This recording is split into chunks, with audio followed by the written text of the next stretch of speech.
Hello everyone and welcome to the video. In today's video I'm going to give you 5 drills that you can incorporate into your workout programs if you're a golfer or athlete over 40 years old. So let's go.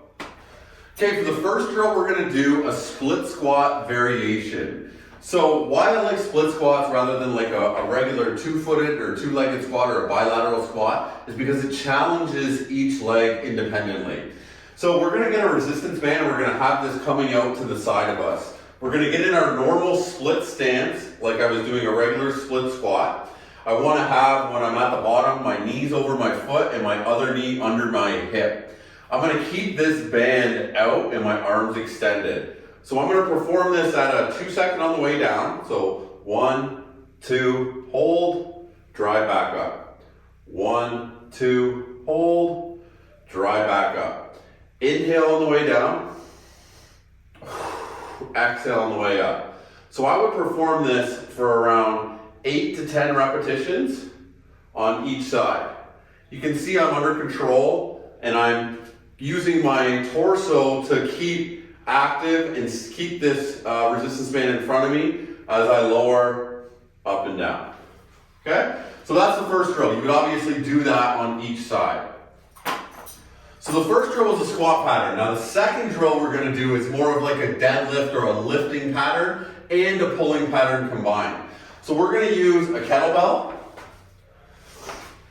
You're going to start with the kettlebell in the middle of your feet. So I don't want this kettlebell in front of me. I also don't want it behind me. I want it in the middle of my feet.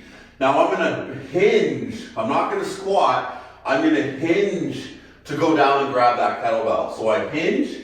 I deadlift it up and I'm pulling it up to my chest and catching it. So this is great because this incorporates a deadlift pattern as well as a high pull. So pick it up, right into your chest. Lower down under control, pick it up, right into your chest. So this is a great drill to really challenge the back musculature in our body as well as my upper back as well. So pull up, hold, right back down. Again, around 8 to 10 repetitions per side. And back down. The next drill, the third drill you want to incorporate is a carry pattern. So I've said this is going to be an offset carry. And I'm going to show you a few different ways that you can actually offset the loads. So I have a 20-pound and a 30-pound kettlebell here. You might need heavier, you might need lighter, depending on your abilities. So the first one variation I want to show you for this carry pattern is just walking normally. So I'm nice and tall, holding both at the sides, keeping good posture. The thing that I want to do very well with carry patterns is keep good posture. I don't want to slouch ever. So that's the first variation of a carry pattern. If you want to do carry patterns, I usually program them for around 20 to 30 yards. So in my gym right here, I have about 15 feet. So I would want to go back and forth, 3 or 4 times to be able to achieve that. So that's the first one that you could try in your program. The second variation is I could actually hold this higher. So I could hold it at my shoulder, and that's going to challenge me in a different way. So one's at the side, one's at my shoulder, and I'm still just walking with good posture, but maintaining this the whole entire time. So I'm nice and tall, and I'm walking with good posture. So this would be the second variation of a carry pattern that's offset loaded. The third variation, and this is definitely the hardest, would be to push that over my head and keep that up as I walk. So I'm keeping this over my head as I continue to walk back and forth. Now this is a lot harder to maintain this and keep this over your head as you're moving. But that's the third variation. So a carry pattern with an offset load. So we want around 20 to 30 yards that we're walking, holding these weights. Try it.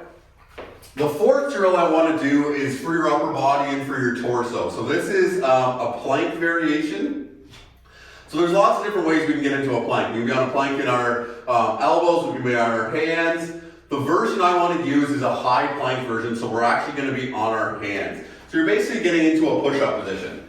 So my hands are under my shoulders, my feet can be fairly wide to start. One thing that I don't like to see is when people's hands are in front of their shoulders. So you want your hands to be directly under your shoulders with your feet wide.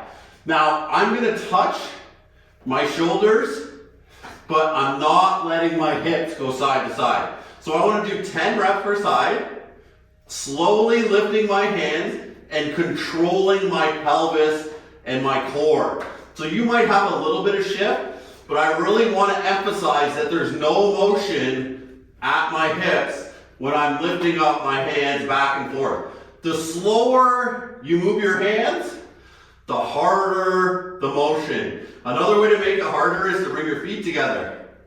You see I even shifted a bit there. So try to come up and down and not shift. Good. So that's the plank variation that's working on obviously our torso and our hips, but a lot in our upper body and our chest and our shoulders too. Try it out. Okay, for the fifth exercise, we have a pulling pattern. So a pulling pattern is going to be great for our posture. It's really going to work our back. So we want to have a band coming up the side of us, similar to that first pattern where we were holding it out. It's coming up the side of us. We're in a half kneeling position here. So inside leg is up. My arm wants to be above this. So I'm going to rotate and let this band come in, keeping this leg nice and stable. Pull it into kind of my upper abdominal and then rotate. So I'm here, pull, rotate, rotate. Again, we're looking at about 8 to 10 reps per side. What I'm really trying to think about here is keeping this leg stable and then letting this band rotate me and then controlling it to pull it in and come back. Rotate. Obviously, we would do this on each side, but this is a great lower body stability and upper body rotational drill. And that's something we miss as we age because we live so much forward and back. We don't do enough twisting or enough turning. And this is a great drill to really work on that rotational movement. So that's the fifth drill. Thanks for watching. I hope you liked the video. I hope you like those exercises. You can start to incorporate those into your workout program today. Pick 1 or 2 of them and just sprinkle them into what you're already doing and feel the benefits and see how using some of these movements that are directed at your whole entire body are going to improve your life and your game. If you've enjoyed what you've seen and you want to work with me or you want to kind of see some more content from me, you can follow my YouTube page or you can connect with me at www.cscperformancecoaching.ca for more of your coaching needs. Thanks again for all your support from Average to Elite.